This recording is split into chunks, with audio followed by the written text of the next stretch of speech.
Good morning students. आज हम करेंगे वर्कशीट नंबर 52 जो आनुवांशिकता एवं जैव विकास चैप्टर से है। इसमें आज हमें करना है द्विसंकरण क्रॉस और साथ में मेंडल का स्वतंत्र वर्गीकरण नियम। लेकिन सबसे पहले हमें जानना पड़ेगा कि द्विसंकरण क्रॉस होता क्या है। इससे पहले वाली वर्कशीट में हमने एकल संकरण क्रॉस किया था, जिसमें एक गुण के लिए हमने क्रॉस बॉक्स या पुनेट वर्ग बनाया था। तो अब हमें वही पुनेट वर्ग द्विसंकरण यानी कि दो गुणों के लिए बनाना है। द्विसंकरण क्रॉस दो पौधों के दो जोड़ी विकल्पी लक्षणों के मध्य क्रॉस संकरण को द्विसंकरण क्रॉस कहा जाता है। यानी कि दो पौधों के अगर हम दो जोड़ी विकल्पी लक्षण ले लें, जैसे अगर हम एक ले लेते हैं बीज का आकार और दूसरा ले लेते हैं रंग। अगर बीज का आकार हमारा गोल है या झुर्रीदार है तो ये एक जोड़ी लक्षण हुआ, एक लक्षण हुआ। और दूसरा जोड़ी लक्षण कौन सा हो जाएगा हमारा, रंग पीला है या फिर हरा है। तो एक हमने रंग ले लिया और दूसरा बीज का आकार ले लिया। तो जब ये दो जोड़ी हम विकल्पी लक्षण लेंगे, अपोजिट लक्षण लेंगे और उनके बीच में संकरण करवाएंगे, तो उसे ही बोला जाता है द्विसंकरण क्रॉस। और इसी को समझने के लिए हम पुनेट स्क्वायर या पुनेट वर्ग बनाते हैं, ताकि आसानी से हम समझ सकें कि कौन सा पौधा किस तरह का बनेगा और एक ही तरह के कितने पौधे बनेंगे। इसके बेसिस पर ही मेंडल ने वर्गीकरण नियम दिया था। मेंडल का स्वतंत्र अपव्यूहन या फिर वर्गीकरण नियम क्या कहता है? यह नियम कहता है कि जब किसी संकरण में लक्षणों के दो जोड़े लिए जाते हैं तो किसी एक जोड़े का लक्षण विसंयोजन दूसरे जोड़े से स्वतंत्र होता है। इनका कहने का अर्थ है, जब हम दो कैरेक्टर लेते हैं कि बीज का आकार लिया हमने और दूसरा रंग लिया, तो बीज का आकार एक पीढ़ी से दूसरी पीढ़ी में जब जाता है, ट्रांसफ़र होता है, तो इसके आकार का कोई फर्क नहीं पड़ता कि ये गोल गया या झुर्रीदार गया, इस चीज़ पर कि उसका रंग कैसा है, उसका रंग हरा है या पीला है। तो ये दोनों गुण जो हैं ये अलग अलग स्वतंत्र रूप से नेक्स्ट पीढ़ी में जाते हैं। एक गुण का दूसरे गुण पर कोई प्रभाव नहीं पड़ता। यहाँ पर दो जोड़ी गुण लिए गए हैं या लक्षण लिए गए हैं। F0 हम बोलते हैं जो जनक हमारी होती है। अब जनक के अंदर जो भी कैरेक्टर है वो F1 संतति में जाता है और F1 संतति से F2 संतति में या F2 पीढ़ी में जाता है। यहाँ पर दो जो हमने गुण या लक्षण लिए हैं वो है बीज का आकार और दूसरा है उसका रंग।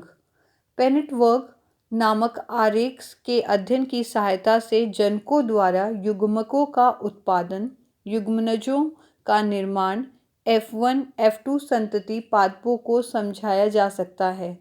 जितनी भी ये सारी चीज़ें हैं, F1 क्या है, F2 क्या है, इसको आसानी से हम पेनेट वर्ग जो होता है या पेनेट स्क्वायर जिसे हम बोलते हैं उससे समझ सकते हैं। ये भी अब आगे देखेंगे कि किस तरह से बनाया जाता है और एकल संकरण के लिए हम पिछली वर्कशीट में ये बना चुके हैं। ये यहाँ पर F1 हमें बताया है कि F1 में अगर हमारे जीन्स हैं capital R small r, capital Y small y, तो अब इसको किस तरह से F2 पीढ़ी बनेगी इस F1 से, ये हमें देखना है।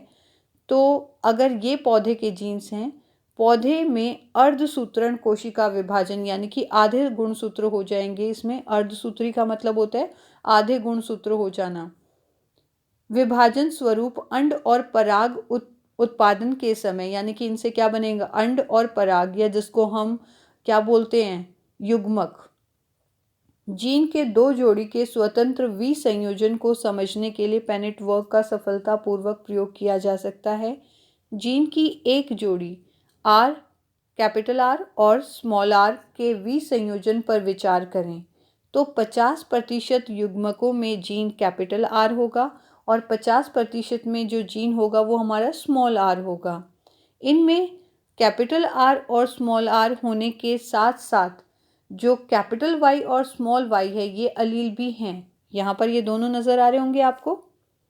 कैपिटल वाई स्मॉल वाई का विसंयोजन भी कैपिटल आर स्मॉल आर के समान ही होता है। याद रखने लायक महत्वपूर्ण बात यह है कि 50% कैपिटल आर और 50% स्मॉल आर का वी संयोजन 50% कैपिटल वाई और 50% स्मॉल वाई के वी संयोजन के से स्वतंत्र है। यानी कि इस बात से कोई फर्क नहीं पड़ता कि पहले वाली जनरेशन से कैपिटल आर आया है या फिर स्मॉल आर आया है, इस बात पर कि दूसरा जो गुण है वो कैपिटल वाई से बनेगा या स्मॉल वाई से बनेगा। यानी कि उसका रंग, जो बीज का रंग है वो पीला होगा या फिर हरा होगा, इस बात पर डिपेंड नहीं करता कि बीज का आकार गोल है या फिर झुर्रीदार है। एक गुण का दूसरी पीढ़ी में जाने का फर्क दूसरे गुण पर नहीं पड़ता, दोनों स्वतंत्र रूप से अगली पीढ़ी में पास हो जाते हैं, चले जाते हैं। अतएव आर कैपिटल आर धारी युग्मकों के 50% में वाई कैपिटल वाई और दूसरे 50% में स्मॉल वाई होगा। इसी प्रकार जो स्मॉल आर है, ऐसे युग्मकों में 50% कैपिटल वाई होगा और 50% स्मॉल वाई जीन होगा। इसे यहाँ अलील बोलना चाहिए वैसे। अतः युग्मकों के 4 जीनोटाइप बन जाते हैं, यानी कि इससे 4 युग्मक बन जाएंगे। और वो कौन से होंगे? कैपिटल आर के साथ कैपिटल वाई, फिर कैपिटल वाई के साथ स्मॉल वाई, इसी तरह से स्मॉल आर के साथ एक बार कैपिटल वाई और स्मॉल आर के साथ स्मॉल वाई, जिसमें प्रत्येक की संख्या कुल युग्मकों की 25% होती है, अर्थात 1/4 होती है।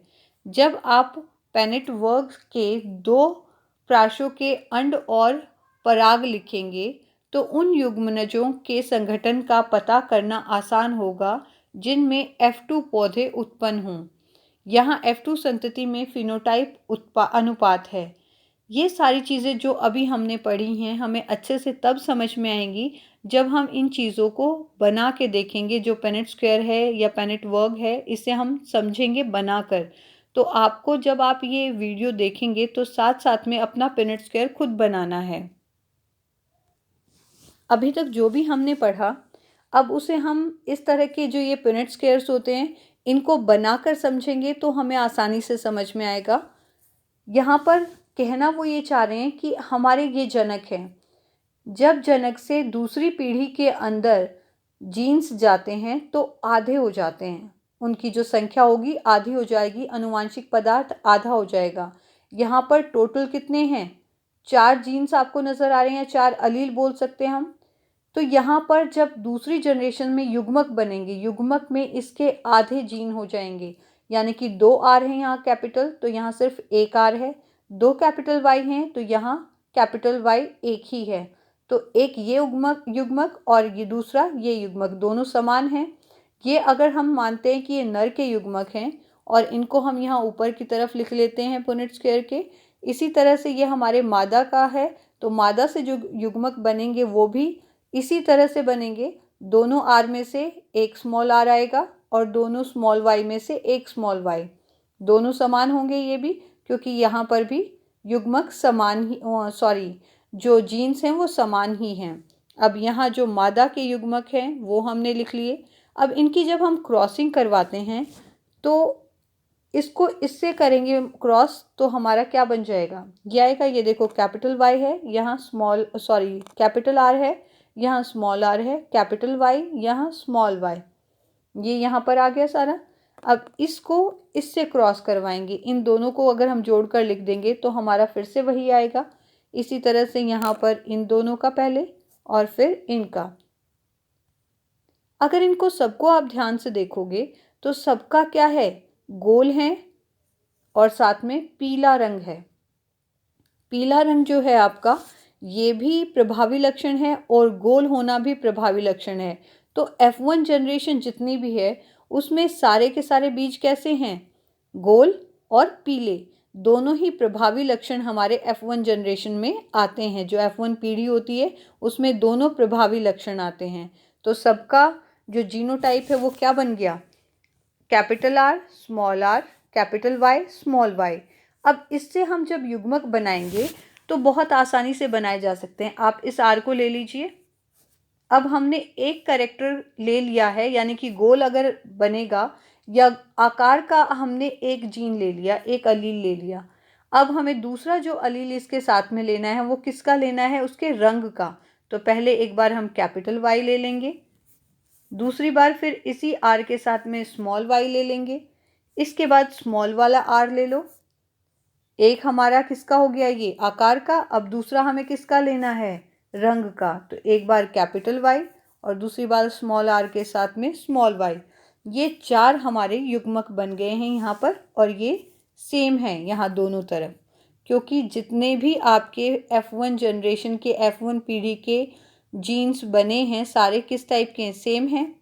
इसलिए यहाँ पर भी जो युग्मक बनेंगे वो भी क्या होंगे, समान होंगे। अब 4 युग्मक हैं क्योंकि यहाँ पर, तो 4 युग्मक के लिए हमें जो पुनेट वर्क बनाना होगा उसमें कितने होंगे, 16 बॉक्स होंगे। 4 हमारे ऊपर की तरफ लिखेंगे युग्मक हम, और 4 यहाँ लेफ्ट साइड में लिखेंगे। अब जब इनकी क्रॉसिंग करवाएंगे, संकरण करवाएंगे, तो फिर से पहली जो रो है इसका ऊपर वाले पहले के साथ, इस युग्मक के साथ, फिर थर्ड युग्मक के साथ, फिर फोर्थ युग्मक के साथ।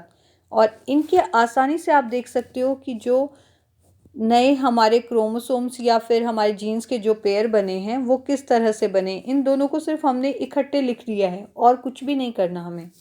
इसी तरह से दूसरी रो में हमने लिया, यहाँ से पहले वाले के साथ इसको क्रॉस करवाओ, फिर दूसरे वाले के साथ, फिर तीसरा, फिर चौथा। इसी तरह से इसकी भी क्रॉसिंग हम ऊपर करेंगे।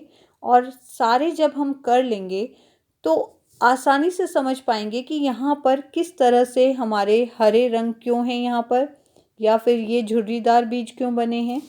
इन्हें जब हम इनके जीन्स को देखेंगे तो उसी से हमें पता चल जाएगा कि इनका गुण किस तरह से है। यहाँ कैपिटल आर है तो क्या होगा, गोल होगा इसका कैरेक्टर, और साथ में स्मॉल वाई है तो ये कैसा होगा, ग्रीन कलर का होगा। इसी तरह से यहाँ पर भी है, एक कैपिटल आर होना चाहिए अपने प्रभावी गुण को दिखाने के लिए। 2 हैं या 1 है कोई फर्क नहीं पड़ता, ये भी गोल ही बनेगा क्योंकि एक कैपिटल आर है। और दोनों वाई क्योंकि स्मॉल हैं इसलिए इसका रंग कैसा है, ग्रीन कलर है। आप इसे आसानी से समझ लो और खुद बना लो।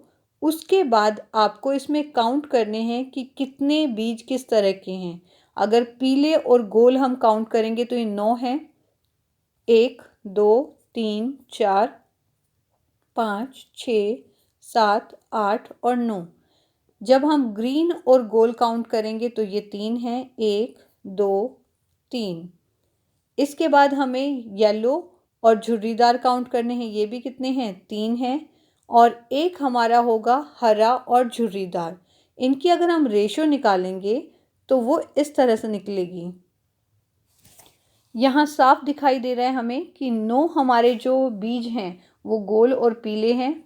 यहाँ उसका जीनोटाइप दिया हुआ है। जीनोटाइप का मतलब होता है जीन्स उसके किस तरह से हैं, और फिनोटाइप का मतलब होता है उसके गुण या लक्षण। तो गुण यहाँ पर या लक्षण कौन से हैं कि बीज गोल है और पीला है। इसमें यहाँ पर 3 हमारे बीज या 3 पौधे ऐसे हैं जिनके बीज गोल होंगे और हरे होंगे। यहाँ 3 बीज ऐसे हैं जो झुर्रीदार होंगे और पीले होंगे। एक बीज या एक पौधा जिसके बीज झुर्रीदार और हरे होंगे। तो इनकी अगर हम यहाँ से रेशो निकालेंगे तो ये हमारी आ जाएगी 9:3:3:1, 9:3:3:1। बहुत सिंपल है ये, पहले आप बना लो उसके बाद आपको आसानी से समझ में आ जाएगा। इसके बाद हम क्वेश्चंस देख लेते हैं। जो हमारा फर्स्ट क्वेश्चन है इसके डायरेक्ट आंसर आपको मिल जाएंगे वर्कशीट में। द्विसंकरण क्रॉस और पेनेट वर्क की परिभाषा दोनों ही आसानी से वर्कशीट में आपको मिल जाएंगी। द्विसंकरण क्रॉस तो सबसे स्टार्टिंग में ऊपर ही दिया हुआ है आपको, और पेनेट वर्क भी दिया हुआ है। इसके बाद है मेंडल का स्वतंत्र वर्गीकरण नियम, ये भी सबसे ऊपर वाले बॉक्स में आपको दिया हुआ है। थर्ड क्वेश्चन है गोल पीले बीजों के साथ मटर के पौधों में आत्म परागन के बाद मेंडल द्वारा निम्नलिखित प्रकार के बीज प्राप्त किए गए। यानी कि ये आपको कैरेक्टर दिए हुए हैं, फिनोटाइप, और उनकी संख्या दी हुई है कि कितने पौधे हमें मिले। इस परिणाम का विश्लेषण करें और वंशागति के सिद्धांत का वर्णन करें जो इन परिणामों की व्याख्या करता है। यहाँ पर ये जो नंबर आपको दिए हुए हैं इनसे आप अनुपात निकाल सकते हो, टोटल कितने हैं ये पौधे और उसके बाद हर एक भाग कितना प्रतिशत है उसके अकॉर्डिंग आप निकाल सकते हो। रेशो अगर आप निकालोगे तो आपकी रेशो कौन सी मिलेगी, यही मिलेगी जो अभी हमने कैलकुलेट की थी। और कौन सा सिद्धांत इससे हमें पता चलता है, तो इससे हमें जो मेंडल का स्वतंत्र वर्गीकरण का नियम है इस सिद्धांत के बारे में पता चलता है।